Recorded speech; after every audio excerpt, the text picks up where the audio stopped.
Part 3. Part 3 of the first one. Oh, I'm absolutely shattered. I've just been out to Tesco and I feel twice my age, which means I feel 80. I'm absolutely shattered all the time. I'm not even sleeping at night with a Zopiclone. So, yeah. So it's very draining.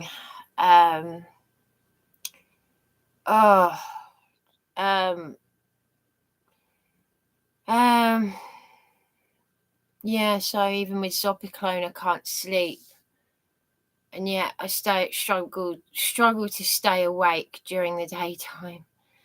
So, but anyway, so part 3 of the first one, because the laptop, the bloody thing cut out, the connection cut out, and then the battery cut out.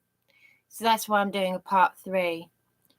So I've just been out and come back. I went down the road that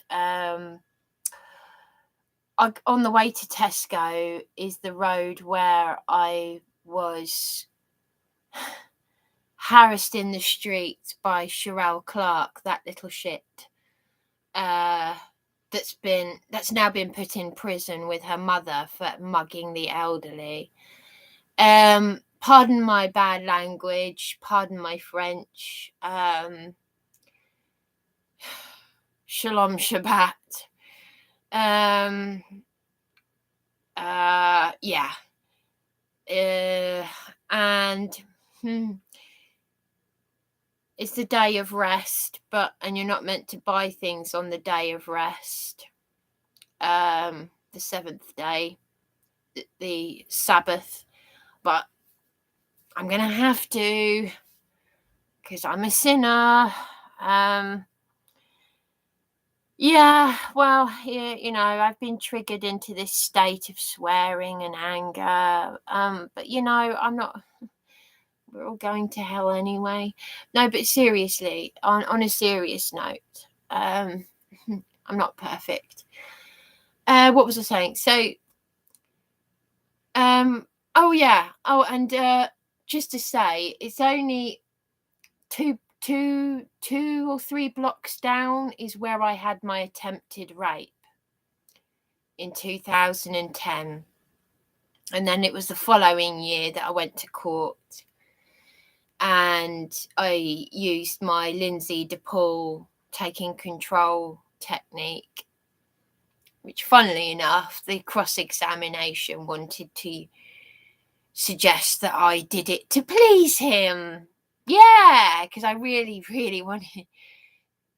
This is what I mean, ladies. Women need to. You need to put these psychopaths, you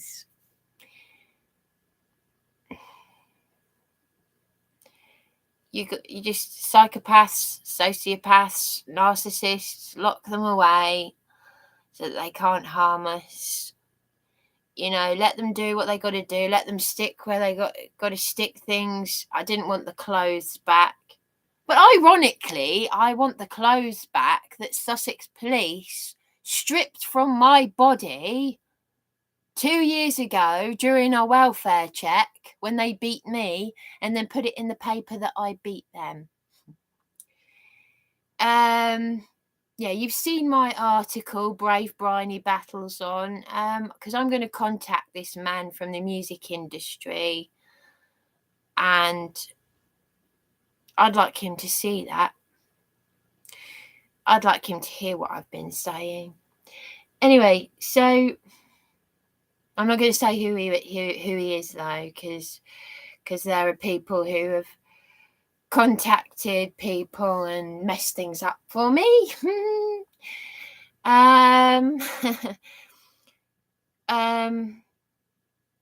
What was I going to say? About supported? Yes, a supported accommodation where there was a murder that took place. It was actually in 1971, apparently, but Mark was telling me the supported accommodation that he's living in now, the one that the food bank advocate suggested I should give that one a try. I'm not going back into supported accommodation again. There are people who've got their BDI on you in these. Yeah. It is true that there are that crazy woman, that Mormon Latter-day Saints disabled lady. She might have been a bit on the crazy side and not very nice and a bit of a liar. But she's a mind control victim because I don't even know if she realises that the Mormons are part of the Masons. But she said that there would be informers in the area at Belmore Road. How funny that. I haven't had a chance to say this to Juliet yet because of what she's going through. But she's a visitor to the Riverbourne house where I recorded witnesses. And I was banned or threatened by the council with a section. They like these sections, don't they? Section 40 something. Even though I recorded the manageress without her realising it with my dictaphone. Yeah. Oh, I recorded a lot of them lying. It was a Sergeant Saville that told me to purchase a dictaphone, and then I was arrested for doing it. For recording antisocial behaviour. Yeah, I know. I'm a broken record. The title of the first live stream, Mark was saying to me that in his supported accommodation that Leslie, the food bank advocate, suggested to me, they've got sex offenders in there. And I think even paedophiles. Doesn't surprise me. Paedophiles and sex offenders are also in the police force. Yes. And wife beaters. Does that surprise me?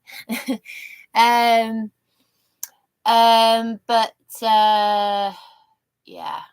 Just listen to what Paul Dacres has to say. He's got an endless list of police paedophiles and goodness knows what.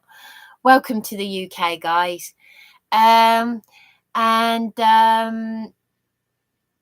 mean, someone in the US watched me being attacked live in the early hours, and they said, I thought our cops were bad. They haven't done anything. I said, I know. That's what the UK is like. And worse. They protect criminals. It's the UK criminal justice system. So anyway, just put in the search engine evidence of licensees attacking me. And blood was left on my door. They just looked at the blood on the door and walked out. But I was arrested for recording antisocial behaviour. Yes.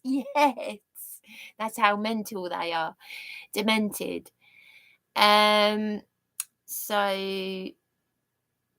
Mark was telling me earlier that in his supported accommodation, they've got sex offenders and paedophiles, and someone who is living on the same floor, one of the licensees there, because you're not tenants, you're licensees in temporary and supported accommodation. So you sign a different agreement, and on the site, someone's living on a floor where a murder took place in 1971. So for 50 years, half a century, people have been murdering in supported accommodation, raping, child abuse, everything. Yeah, you might as well just go into a children's home. Have a bit of satanic ritual abuse thrown in as well. So, yeah.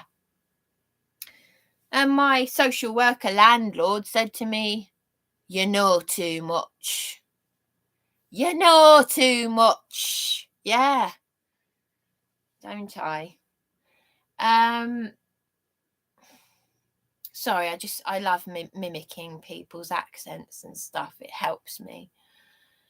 It helps me. It helps me and my humour. To survive this, you have to develop a very black sense of humour. A very black sense of humour. I've said that I would make a Ricky Gervais style. How Ricky Gervais managed to get the okay to do what he did with exposing the BBC. I mean, Mark, this guy I want to meet, was right. How did he get the go ahead, him and Cheggers? But with what Cheggers said about the BBC being run by quote unquote queers or gays and Jews. That's what Cheggers said, and he was like, my career is over when he read the script. But Ricky Gervais gets away with everything though, doesn't he? I mean, even he's in the club. Oh, they all are. They all are. They all are. But some of them are exposing it. They say once you're in, you can never leave. So there are people that want to leave, but they can't. That's why it was never appealing to me. But yeah. No, but anyway, whether it's true or not about a murder taking place in supported accommodation, one thing I can say is in one of the male temporary accommodations, because it's all the same, the support workers were laughing when I was being harassed by one of the mental cases in supported accommodation. They wouldn't do anything about it. They'd just laugh. They'd say, write it in the diary. Oh, just be glad it's nicer down here. They're all saying it. Just be glad you're not up in Manchester or up in Hull. Oh, really? Well, I'll tell you what Mark told me today, and he's a Christian. So apart from having paedophiles and sex offenders in the supported accommodation, which Leslie, the food bank advocate, suggested for me, a victim of attempted rape, I was harassed in supported accommodation when my mother was dying of cancer. I was expected to help myself sign a homeless application form. I was attempting suicide up on Beachy Head. I couldn't tell my mother that the very first time I'd been detained on Beachy Head, I, as a woman who doesn't drink, was sicking up red wine in the police cell. And my support worker said, what the fuck were you doing up on Beachy Head drunk? Let me think now. Beachy Head, intoxicated. Doesn't really take a brainiac to work that one out. Especially when you don't bloody drink. Fuckwit morons. Honestly, they're demented. They're absolute psychopaths. Absolute psychopaths, but they're in it because they'll get a good pension. Social enterprise. So, yeah, but Mark was saying to me that in his supported accommodation, not only that, there have been a spate of people at knife point mugging people at the cash machines near the supported accommodation that Leslie Alloway, the food bank advocate who got me on severe disability, suggested. So that, combined with Tina Chave, a grifter, who said I shouldn't be in these places by law if I'm on severe disability, And I've been attacked by real criminals, which I have evidence of, and I have had the police illegally arresting me, and so on and so forth. And her, oh, because I've said her name again. Tina Chave. Oh dear. Am I going to get another threatening email from you, Tina Chave? Because I will take you to court. Yes. And I will sue you for threatening me with a court letter that's nothing more than just a mere threat with poor grammar. Because if you've got evidence of that phone call, would you do me a favour and send it to me? Because I bloody well wish I'd recorded it. Because while Dan from Police Abusing Powers has got all his minions, because that YouTube channel needs shutting down, he's got them to troll me and ring me from unknown numbers, harassing me, which could lead to my suicide, but it's not going to, because I'm stronger, you see. Yeah, because these people are grifters. I was talking to Mark earlier. He said, you don't know if these people are qualified or not. You don't know who they are. They're out there looking for vulnerable people, and they've got their minions. And that's why I've got people subscribed to me with sock puppet accounts. So they've got several different accounts with different names. Some of them are satanic names, like Guardrael, which is a satanic god, and all these other things. Lucifer, I couldn't give a flying fuck. But yeah. So, but I was in an all-male temporary accommodation where apparently a murder took place in there. How do I know? Because you meet some interesting people in these places, I can tell you. The men in there told me, the old man, there was an old man with he looked like Father Christmas. He had a white beard and white hair in his early 70s, and he just accidentally blurted it out. He said, oh, before you were here, we had, we had someone, because these places are rough, and it's near Pevensey Road. It's near the druggy and the rough. There is, there is a drugs and human trafficking problem in Eastbourne. And he said that there was a man who, in the room next to me, he had cut his throat or something. But the person who was in my room, the man who had been in my room, apparently cut his throat, but they weren't too sure. But he said there was everything police tape. Because initially he said, oh, I shouldn't be telling you this. I said, no, tell me. And he said there was police tape there. I said, oh, how lovely, thanks. So they've put me in an accommodation, an all-male accommodation, where allegedly there was a suicide/murder.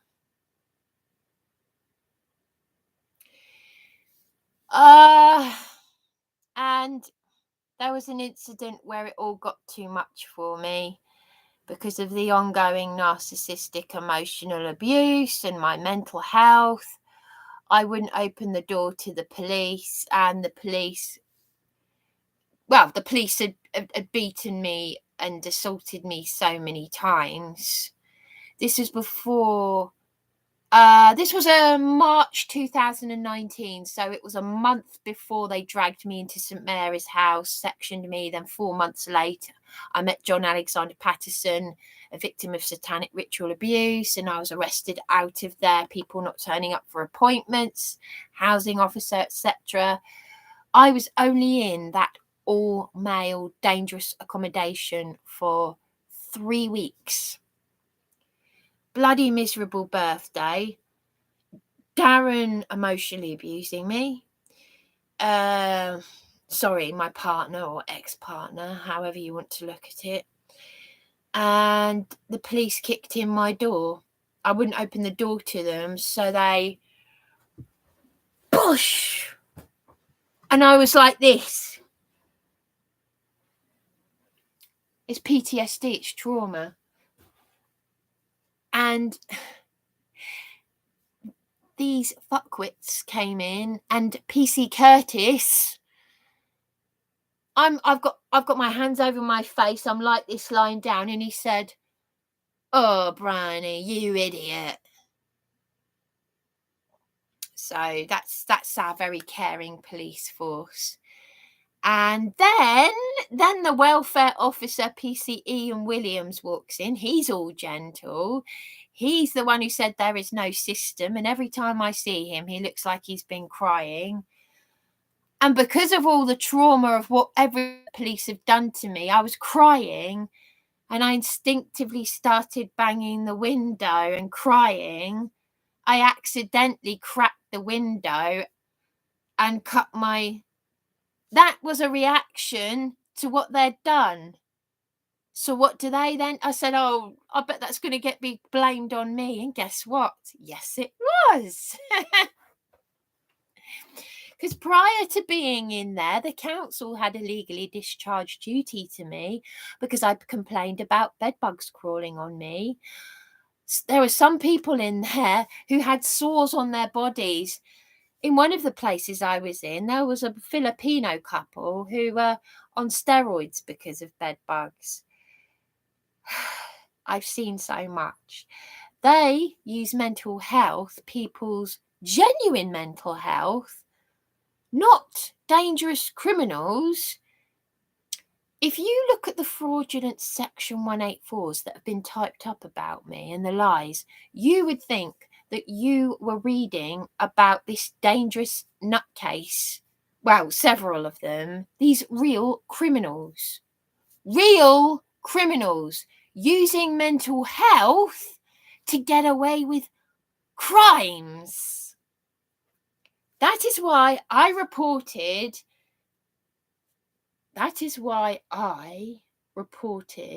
Cramp and Mullany to the legal ombudsman. One of these Eastbourne law firms is Stephen Rimmer, a Freemason. And that's why they fucked up that poor old man, John Alexander Patterson, who has been exposing satanic ritual abuse, child abuse and corruption, fraud, theft and money laundering, and the Ministry of Defence shoved him in that hellhole. And he said Stephen Rimmer has conflict of interest.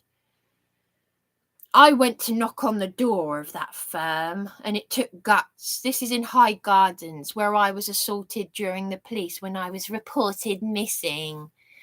And they say, "We found her safe and well." When they didn't, they dragged me backwards in handcuffs, and two male police officers with no cocks pushed and shoved me. "We found her safe and well." Do you know what? I've never once laid a finger on these.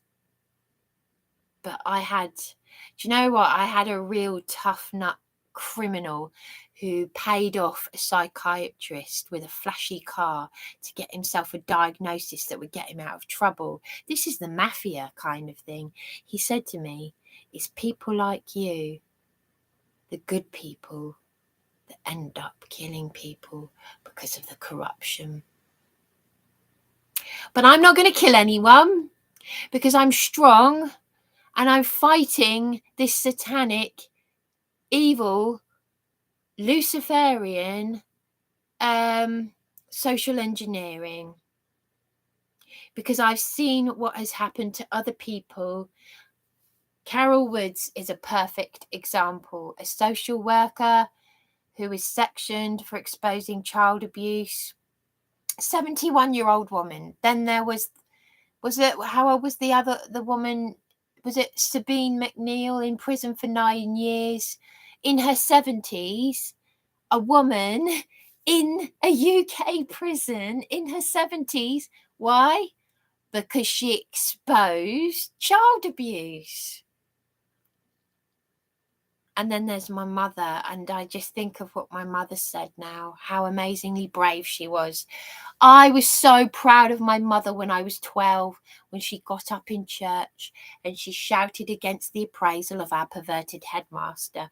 I had satanic nightmares as a child, and now I know why. Now I know why. Because even she said to me, where would you put the devil to do his work? The PTA wanted to get rid of him. He was a pervert. I remember my best friend at primary school brought in some pornographic pictures. Heaven forbid. Yes, she did. She was quite naughty. And she said, it's not just me. Bryony's got them as well. I was mortified. I was a good girl. I was 8, 9 years old. We had to empty our bags, our rucksacks, in front of the headmaster.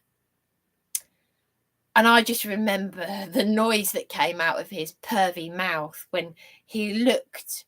We're talking about hardcore pornography. Wow. Hardcore in terms of what we thought was hardcore back then.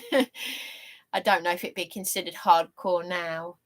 I didn't see all of the pictures myself, but shocking. It was quite bad. And he was like, and I remember looking at my best friend and going, I said, why did you tell him I had pictures? She said, I didn't want to get into trouble on my own. I mean, I can understand it now, but that's, yeah, but he was he was just a pervert anyway. But my mother was never afraid to do anything. I texted Juliet earlier. She even said she'd go to prison for smacking when the laws changed about, parents aren't allowed to touch their children, whereas children are murdering each other, murdering their teachers, murdering their parents. I always honoured thy parents. It's a command. It's in scripture. We must honour our parents. I've always honoured my mother. Even as an adult, I'd be like, I don't know if my mother would be happy if I spent my money on this, but I would buy a lot of crap. But I had a conscience of what my mother would want me to be. I never allowed the music industry or anything to corrupt me, but of course in the end it did, because when I lost my mother, I lost my way, the way of Yahweh, and I idolized Adamant, and I ended up looking like a Babylonian whore. So the programming worked, because he's a Satanist and a Freemason. I've said it all before. He wrote to me about his demons. I used to be heavily into astrology, and I know I shouldn't say this, but Scorpio men are very good at writing letters. 2 of the most beautiful letters I've ever received from anyone were from Adamant, and when I was 9 years old, a beautiful letter from Ken, who was a farmer. My mother used to clean for him. He talked like that. He talked like that. He had an old English Sussex accent. It's a bit like the West Country. It's a bit like Dave Prowse. He was a bit like Dave Prowse. Dave Prowse used to ring me up. Is Bryony there? Dave Prowse, Darth Vader. But he talked like that. Ken, he talked like that. He was about 7 foot tall, and he was a farmer. And he was a Scorpio. And okay, I'm slightly exaggerating. It's a Sussex twang. The old people from the older generations tend to have that twang. But he was lovely. He taught me how to write a letter properly. I mean, my mother taught me how to write with loops, and she sort of bribed me when I was a child. That's why I get complimented on my handwriting.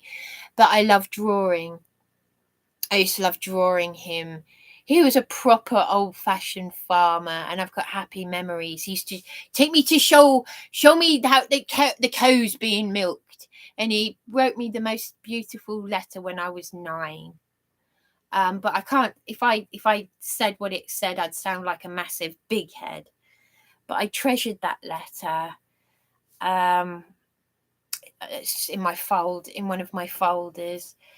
But yeah, him and Adamant, Scorpio men, and Adamant wrote me one of the most beautiful letters I've ever received, and it started on a very personal note. He never met me before, but you know how you write a letter, how it speaks to someone's heart.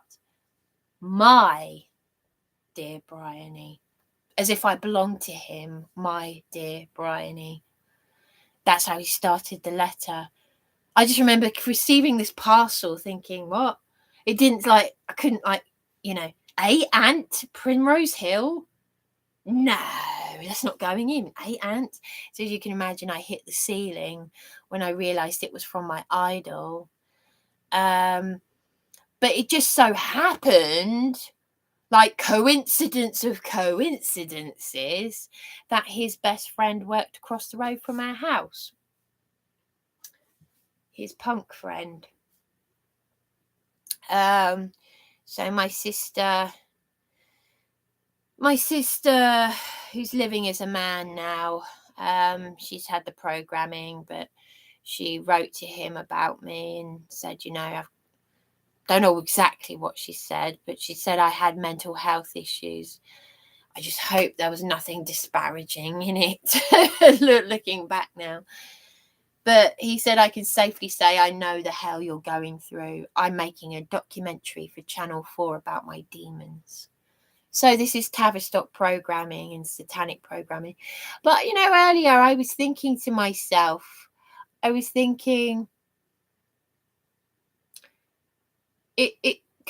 I get thoughts coming into my head and I'm like, oh yeah, it's just, and I'm like, oh yeah, I'll be walking along and I'll be like, a thought enters my head or a memory. And, Adam obviously had his breakdown, trauma-based, mental breakdown. When all, he wrote to me, I've been into Adamant since I was 17, since the late 90s, when when I saw him on Channel 4. And then it was 2001 or 2002 when he had his, the when he went into the, with the imitation firearm in that pub, the Prince of Wales pub, I think it was. I had a look at the pub. I knocked on the door and it was really rough, thick with smoke, when you could smoke in the pubs. And I said, excuse me, please, is this just for members? Yeah, I'm afraid so, love, yeah. Really rough people. But apparently he didn't. I've heard different people say different things. They whistled the theme to The Good, the Bad and the Ugly, because he went in there with a cowboy hat. But as part of his programming, that was one of his alter egos, MK Ultra programming in the Prince Charming video, because he takes on the different, he smashes the mirror to break free from the programming thing, because it was filmed in a Masonic lodge and he's done the Baphomet pose as Prince Charming. But he apparently he said someone threatened to do harm to his daughter, and he was very protective of his daughter. And of course he had that nutcase who followed him from the US back to London, a nutcase who made a cake for him saying, get the whore out of the house, You shouldn't be with this woman. You should be with me.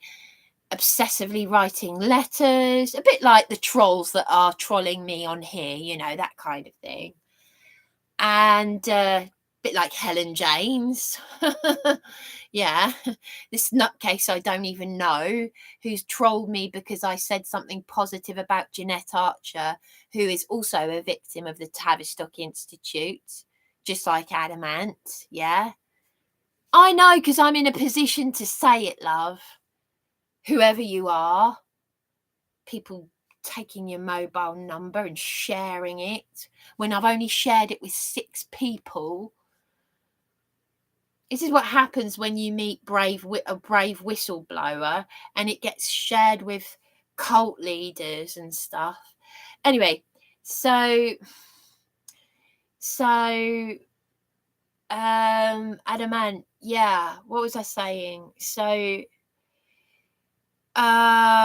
yeah, this you know, because it's good to bring it out into these live streams and to put it out there, because I want to talk to this Mark, this guy in the music industry, about this.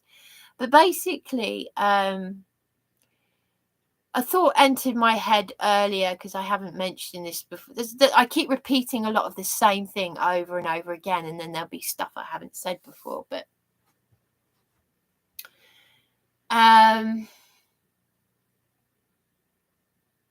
forgotten what I was going to say now. The Prince of Wales pub, yeah. So, but I know that obviously his lovely in the documentary Madness of Prince Charming, which he wrote to me. He was in the middle of making the documentary when he wrote to me, and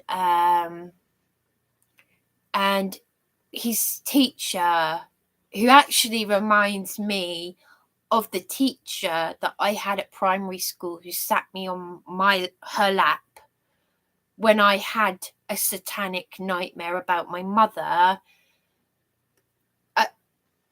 and my Catholic priest, Father Chris, going underground under the Catholic Church, which is where they do satanic rituals. But of course, I didn't know that at the time, because I didn't know what satanic ritual abuse was. But when I was 8 years old, I had a disturbing nightmare about my mother being naked. And it's, you know,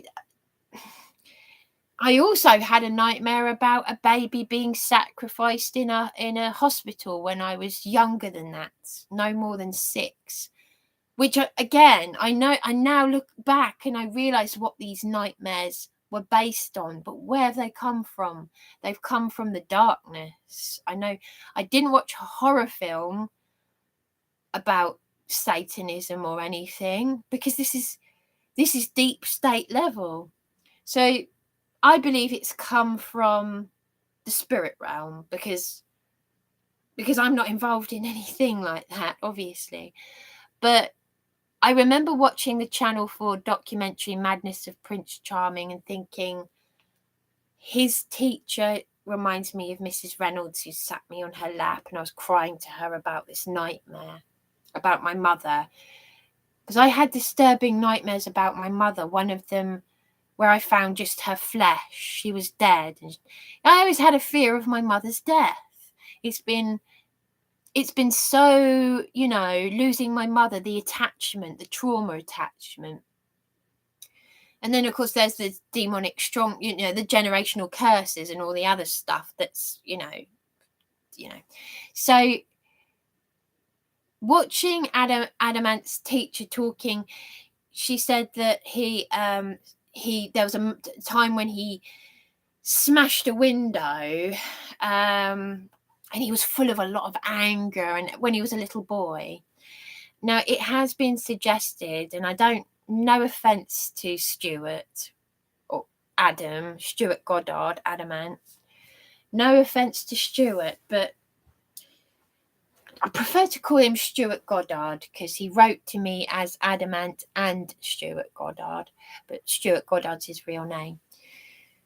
I say Adamant because people then know who I'm talking about.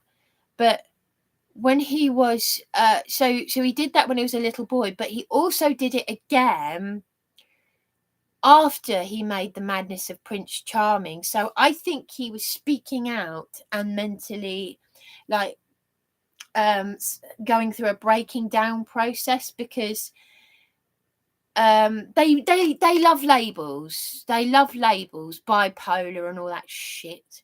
Who cares? Narcissistic personality disorder, borderline personality disorder, schizophrenia, this, that. Who cares? It's trauma-based programming. In the Western world, they love mental health labels, because that's how they use it for social engineering. So, but there was a time when in around 2003, so it is around the same time he wrote to me about the documentary and everything. In Primrose Hill, I think he was found half naked, sleeping on a sofa at the bottom of a cafe, and police came in to arrest him, and they had to cover him up. And there's a picture of him, and he was in the Alice in Wonderland. He rang up, I think, was it the Daily Mirror or the Daily something or other? And Marco said this is the kind of stuff you try to keep out of the papers, but he rang them up to say, I'm in the Alice in Wonderland unit. And of course, Alice in Wonderland, and because he was a paedophile, Lewis Carroll, they use that for MK Ultra programming and the Over the Rainbow. I also know some of they use satanic phrases in songs. I know that Front Door is a Masonic, satanic, decoded phrase, and Adamant has used that word in one of his songs. He's used all the hand gestures and everything. Oh, and also, how do I know this? Because I used to dress up as the Puss in Boots. I've won a couple of the best dressed competitions. I designed a jacket that my mother made for me.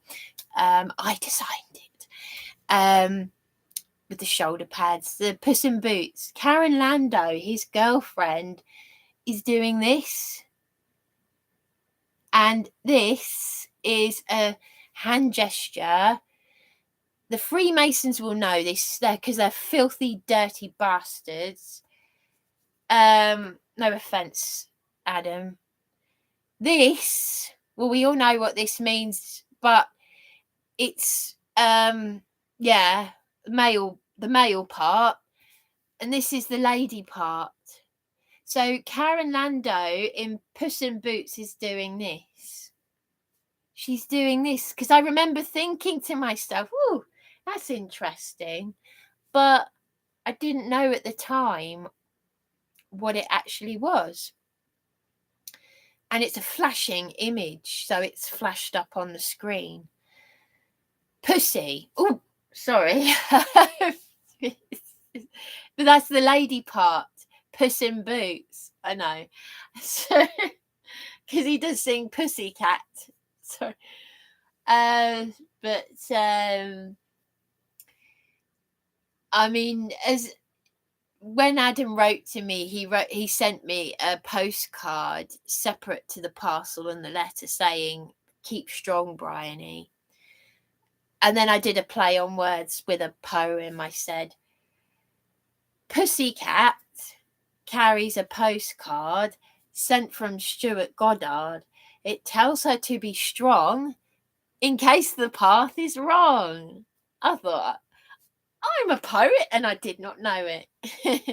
I thought that was ingenious. So I copied the drawing that I did and I gave it to him. I know it seems a bit big-headed, but you're allowed to do that. I wish I could make the knitted dolls that someone made. Oh, they're amazing. She made a knitted doll with all the details of every stage of Adamant's life to the present. of how he looks now with the Napoleon hat and everything. But anyway, talking about the programming thing, he smashed a window again. I've gone off on a tangent. I've just gone off on one, but I wanted to say about Adamant. He smashed a window, a neighbour's window, again in the early 90s. And my middle sister was like, that's childish. Now, talking about trauma and trauma-based mind control and all of that, because I'm piecing everything together like a little mental jigsaw. I said to my mother, because this has only come into my head in recent times, you don't think about it at the time, but I said to my mother, I said to my late mother about 20 years ago, because it was before Adam did what he did. I think I was in my late teens. I said to my mother how much I wanted to smash a window. But of course I would never do that because I'm a good girl. And my mother said I was like a Jane Austen lady because that was her fantasy of me. And she took a picture of me in the adamant jacket and the Edwardian dressing gown before she cut it. Yes, she cut it to make it look like a flouncy shirt, a real Edwardian dressing gown. And I got the antique tea in China, and I'm like this. And she saw me as very, very English, polite, middle class Jane Austen lady. But all that working class, generational curses, trauma from when I was a baby, when my mother and father were nearly killing each other, that's what comes back. So, and 26 years of asking for help with my mental health since I was 14, stabbed myself through the arm with a 6-inch knife. Narcissistic mental abuse, which has continued to this day, never more so than the last 6 years.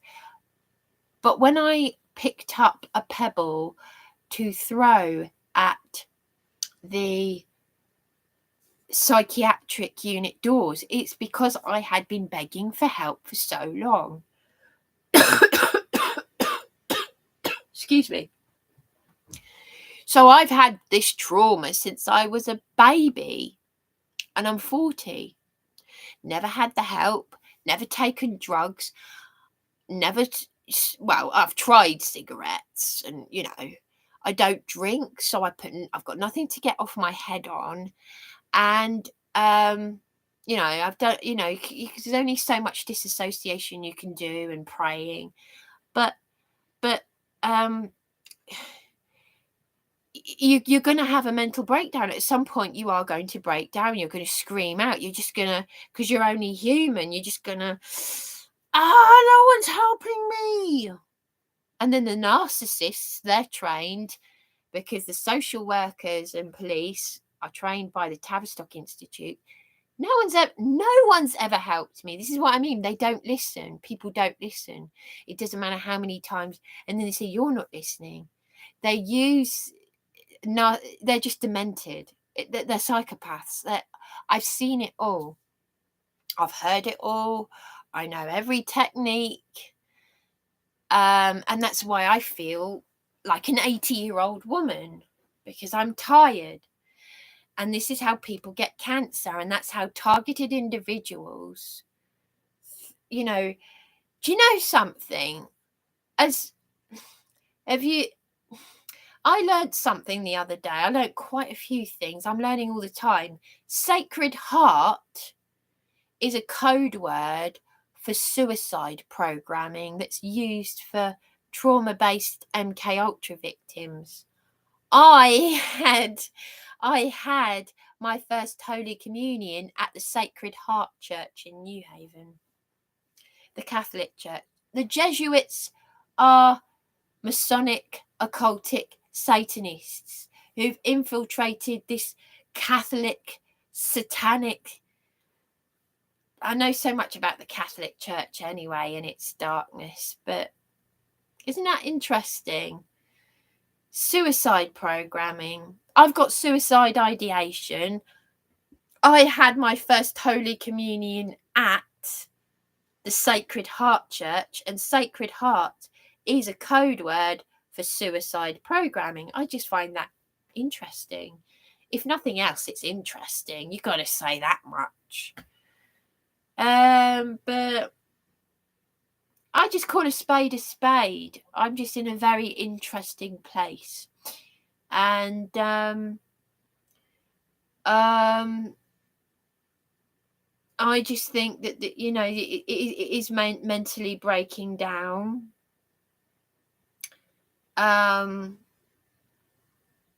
Just call a spade a spade.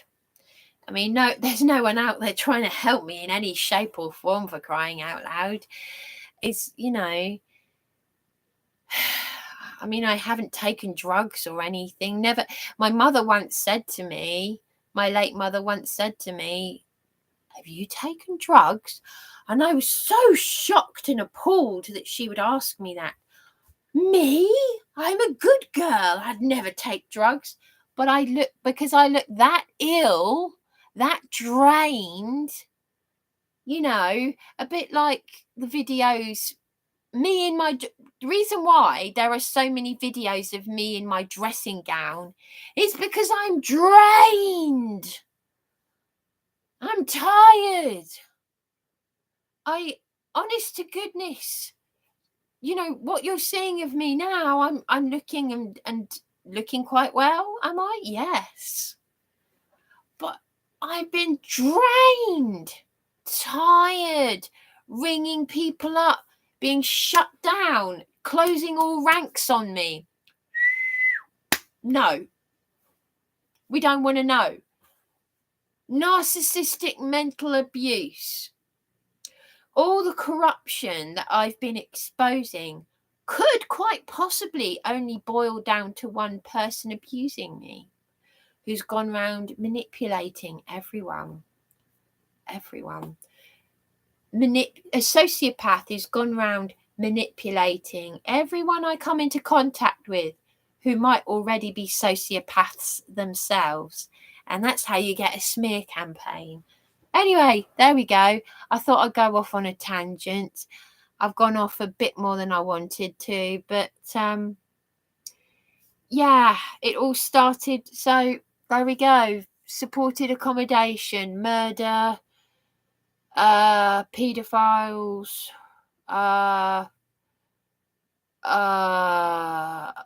sex attackers. It's all there. Anyway, there we go. I thought I'd just say that. It's all out there. Over and out.